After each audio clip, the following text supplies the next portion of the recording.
de corrupción, incapacidad y beneficio de unos cuantos grupos de parte del PRI. Y estamos ya hasta con razón.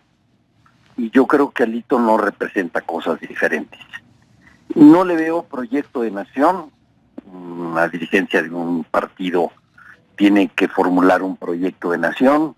Como somos partido de oposición, tiene que tener una actitud de crítica constructiva.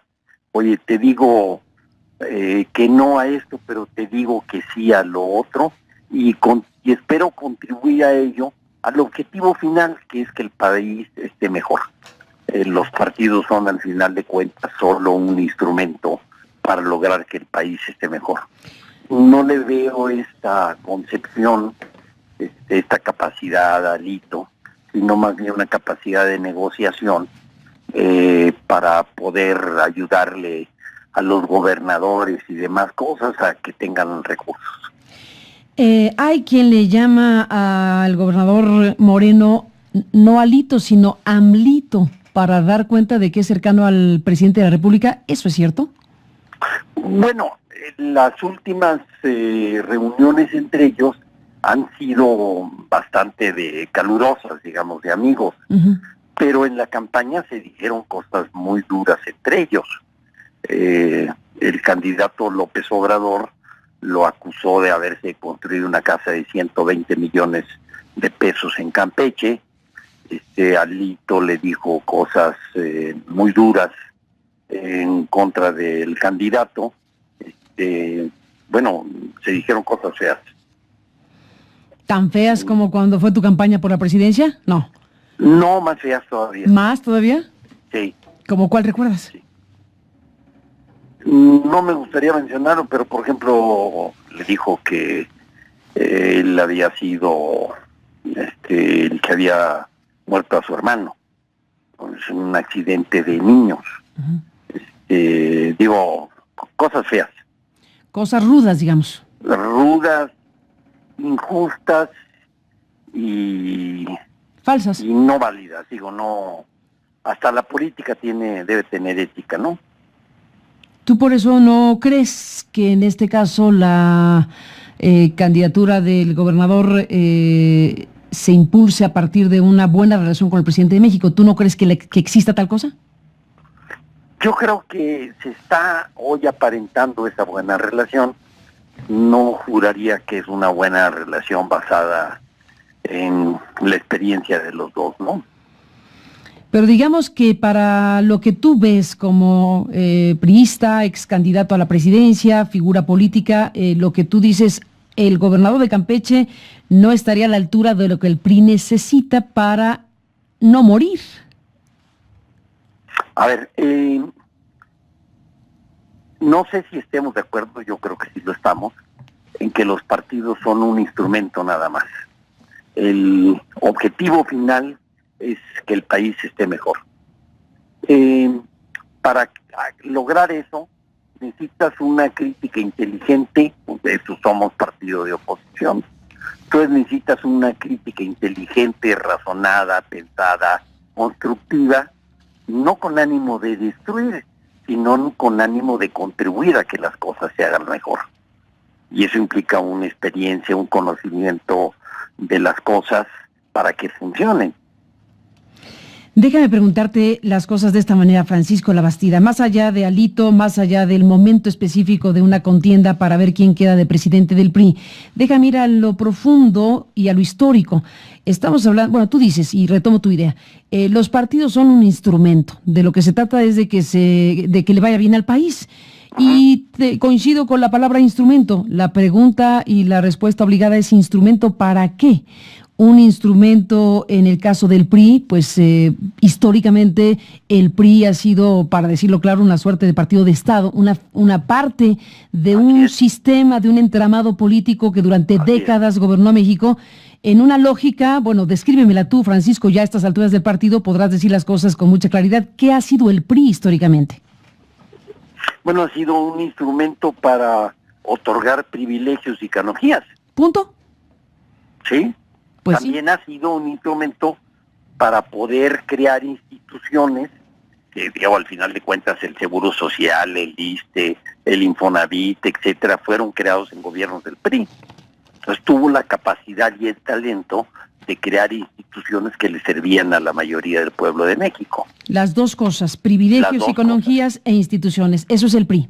Eso es el PRI. Eso Entonces, es el PRI. Una parte se tiene que deshacer de ello. Sí, no es una forma de tratar de ascender o de tener una oportunidad para tener poder.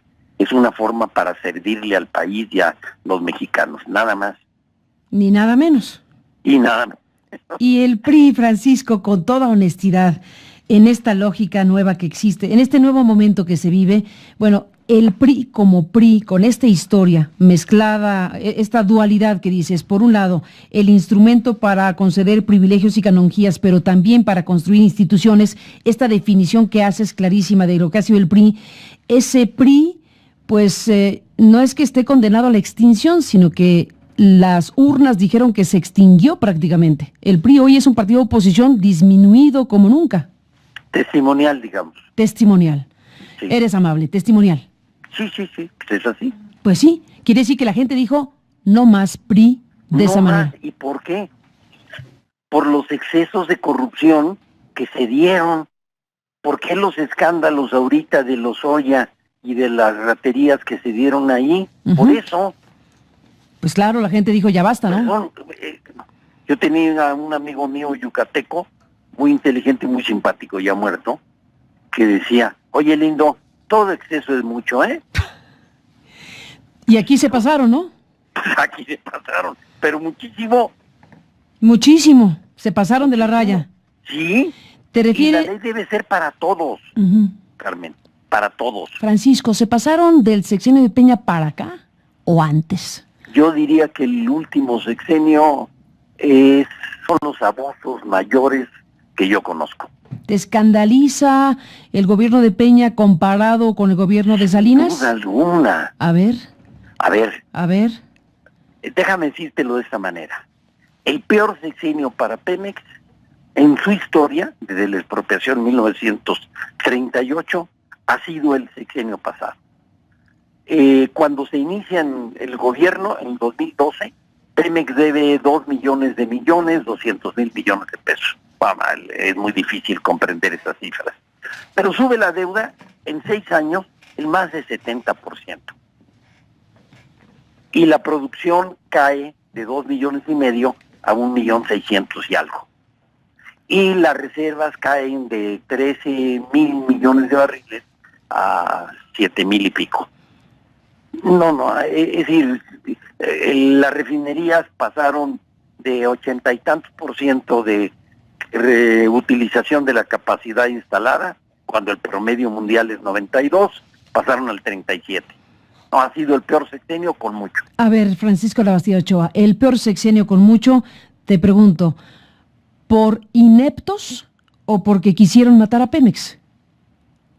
¿Cómo que quisieron matar? Es decir, una acción deliberada para destruir la industria petrolera mexicana y abrir el paso a lo que fue la reforma energética e inversiones de otro tipo. Sí, se mezcla con un factor externo, que es la caída de los precios del petróleo. ¿Por qué viene la caída de los precios del petróleo de manera abrupta? Porque los árabes deciden bajar el precio del petróleo para parar la producción de petróleo vía fracking que en Estados Unidos se está haciendo.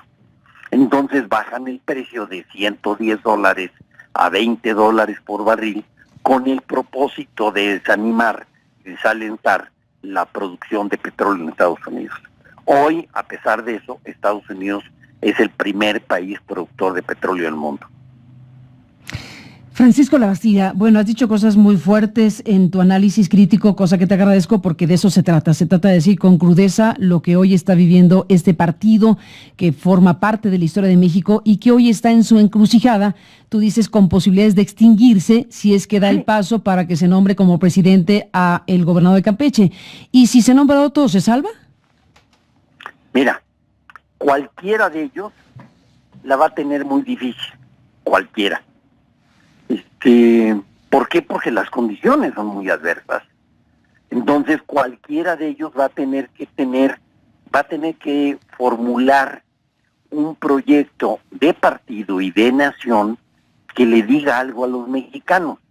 Oye, ¿cómo vamos a poder estar mejor en seguridad pública? ¿Cómo vamos a poder estar mejor en energía? ¿Cómo vamos a poder crear más fuentes de empleo?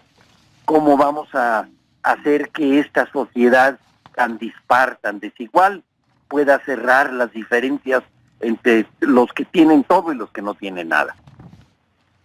Se lo tiene que decir el partido. Y tiene que contribuir a que cotidianamente llegue a ello.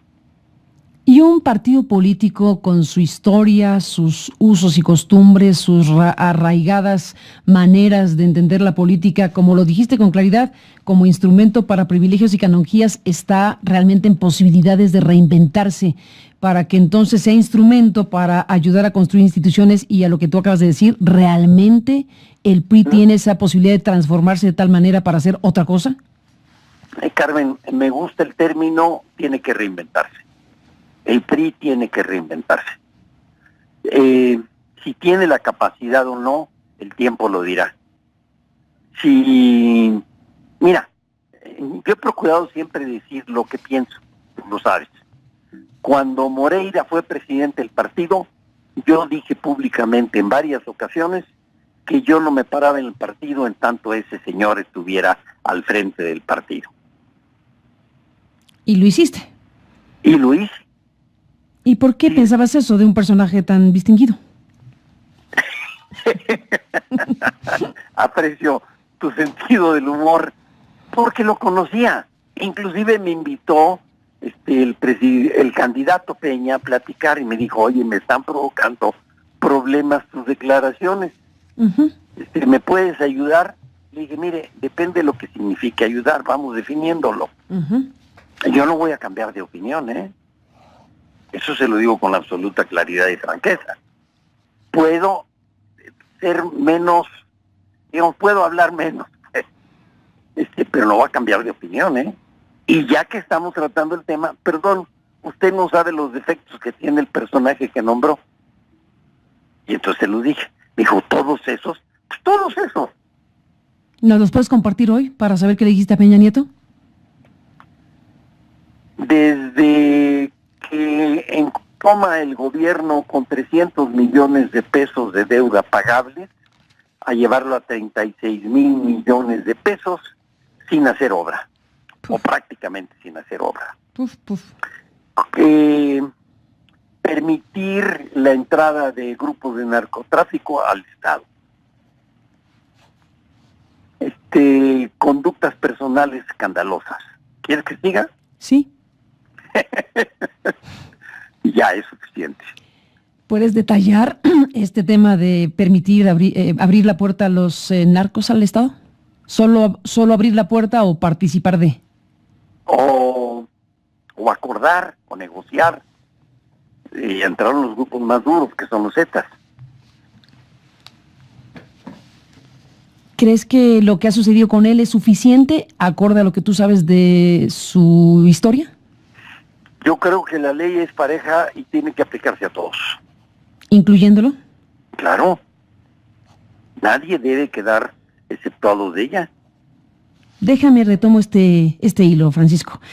Estamos hoy siguiendo de cerca, igual que todo mundo, y tú desde luego, lo que ocurre con Altos Hornos de México, lo que ocurre con Lozoya, lo que ocurre con esta investigación que se abre, que nos habla de un capítulo, de uno de varios, en este caso la compra de agronitrogenados, Fertinal y todo esto que es adquirir con dinero público lo que es chatarra, causando un daño patrimonial gigante a una institución como Petróleos Mexicanos. Esto rompiendo todas las proporciones, Carmen, ¿eh? A ver.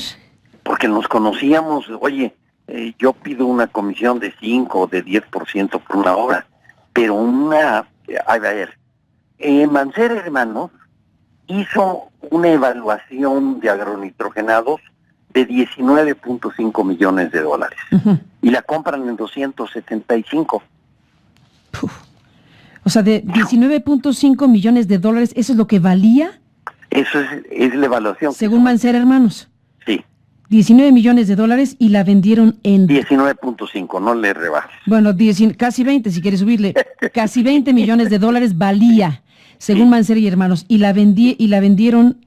En 275. Y tú dices, se Y le pasaron... tuvieron que meter 600 millones para arreglarla y no tiene gas, A ver, no tiene la materia prima. Yo me la aprendí de que las plantas necesitan la materia prima para funcionar. era una compra criminal para Pemex. Por supuesto que criminal. Tú dices, Por supuesto.